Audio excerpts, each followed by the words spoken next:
Welcome, everyone. One of the best ways to prepare for the IELTS speaking test is to see it in action. That's exactly what we're doing today with this complete mock test from Spinta. As you listen, think about what the candidate does well and where they could improve. Afterwards, we'll compare notes with a full performance breakdown. Let's begin. Good afternoon. Can you tell me your full name, please? Good afternoon. My name is Liam Carter. You can call me Liam. I brought all my documents and I am ready to start. Where are you from, Liam? I am originally from a coastal city called Brighton, in the south of England, but I moved to Manchester for university and then stayed for work. I really like coastal towns though. The sea has always been a big influence on how I spend my free time. Let's talk about where you live now. Do you live in a house or an apartment? I live in a small flat on the second floor of an older building. It is compact but well arranged, with a decent living area and a small balcony where I grow some herbs. I prefer flats in the city because they are close to amenities and transport. What do you like about your neighborhood? What I like most is the sense of community and the variety of independent shops. There is a weekly farmers market which is great for fresh produce, and it brings people together. Also, parks are nearby, so I can go for a run without having to travel far. Now tell me about your work or studies. What do you do? I work as a product manager at a tech company. My role involves coordinating designers, engineers, and marketing teams to deliver new features. It is challenging but rewarding because I get to see an idea progress from concept to something customers use. I also spend time analyzing user feedback to prioritize improvements. Do you enjoy that work?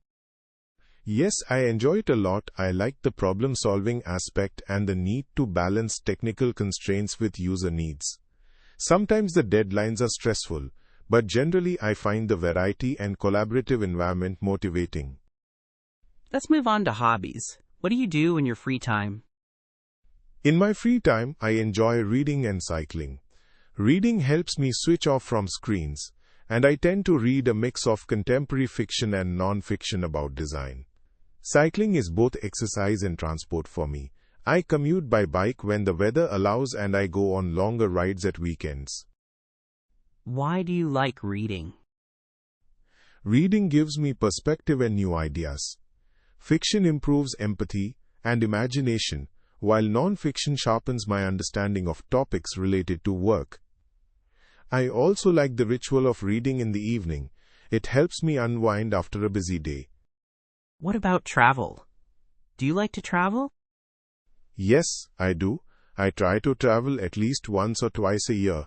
I prefer trips that allow me to experience local culture rather than just ticking off attractions. Short city breaks in Europe are common for me, but I also enjoy longer trips to more remote places when I can take time off work. Where did you last go on holiday? Last year I visited Slovenia. I spent time in Ljubljana and then went to the mountains and lakes. It was a great mix of urban culture and nature. I particularly liked how accessible outdoor activities were, and the food was surprisingly varied and fresh. Now we will move to the long turn. Here is your topic.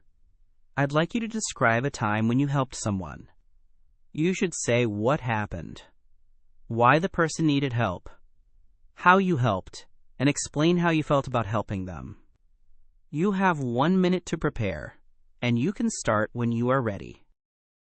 A couple of years ago, I helped a colleague who was struggling with a project deadline. We were both in the same team, but he had fallen behind because of a family emergency. The project was client-facing and involved a tight schedule, so his delay could have affected the whole team. I offered to take on some of his tasks, especially the user testing and documentation, and I reorganized my own workload to make space. Over the next week we coordinated closely, and I gave daily updates to the team lead so priorities were clear. In the end we delivered on time and the client was satisfied. I felt quite relieved and also quietly proud. It was satisfying to know the team succeeded because we supported each other and I think the experience strengthened our working relationship. I also learned to be better at time management and at communicating when I need help myself. Right. Did helping him take a lot of your time? It did demand extra hours that week, yes, but I considered it worthwhile. I balanced urgent tasks by postponing less critical work and by delegating a couple of minor responsibilities. The short-term cost was manageable compared with the possible fallout if we had missed the deadline. Okay. Was the person grateful? Yes, he was very grateful. He thanked me in private and later acknowledged the help in a team meeting. That recognition felt good, and it reinforced a culture where colleagues are willing to step in for each other. Let's move on. Do you think people in your country help strangers often? I think it depends on context. In everyday situations like giving directions or helping someone with a flat tire, people are generally helpful. In larger or more complicated situations, people can be more hesitant, possibly because of liability concerns or simply not knowing how to help effectively. Community initiatives and volunteering are visible, though, so there is a spirit of goodwill when problems become public. Why might people be unwilling to help others sometimes? People might fear making a situation worse, or they may worry about becoming entangled in someone else's problems. There is also the factor of time pressure and personal responsibilities.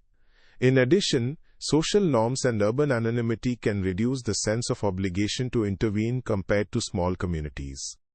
Do you think schools should teach children to help others? Absolutely. Teaching empathy and practical ways to help build social skills and civic responsibility. Simple programs like peer mentoring, community service projects, or collaborative group tasks can instill habits of cooperation and reduce prejudice. It also prepares children to navigate moral dilemmas thoughtfully. How has technology changed the way people offer help? Technology has made it easier to mobilize help quickly through social media and crowdfunding platforms. It also provides tools for remote assistance, like telemedicine or instructional videos. However, digital channels can create a sense of slacktivism, where people feel they've contributed by sharing a post without taking concrete action. Finally, do you think people who receive help should always repay it? Not always in a direct sense, but there should be reciprocity in some form. Repaying help can be doing something for others later or contributing to the community.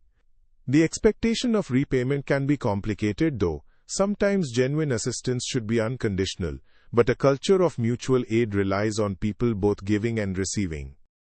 Thank you. That is the end of the speaking test. Thank you. I appreciate the opportunity. The candidate demonstrated Band 8 level performance. Notable errors included a slip when saying sorry. I mean, if I had known during a reflection, and once saying an unique experience where the article was slightly off. Another brief complex conditional slip was, if I would have known, which should be, if I had known. These slips were rare and occurred only a couple of times, so they did not impede understanding. Fluency was strong with smooth flow and only minimal hesitation, and one quick self-correction. Vocabulary was precise and varied with words like reciprocal, civic responsibility, and slacktivism used accurately.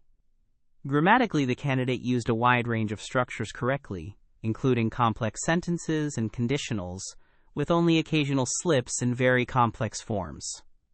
The score reflects clear, coherent communication, wide lexical resource, and natural pronunciation. What prevented a higher score were the very small but noticeable errors in article use and a single conditional construction. To reach the next band, the candidate should eliminate those occasional slips and maintain absolute accuracy in complex grammar under pressure. Thank you for practicing with this IELTS speaking mock test. Visit Spinta for more comprehensive mock tests and personalized feedback to boost your IELTS score.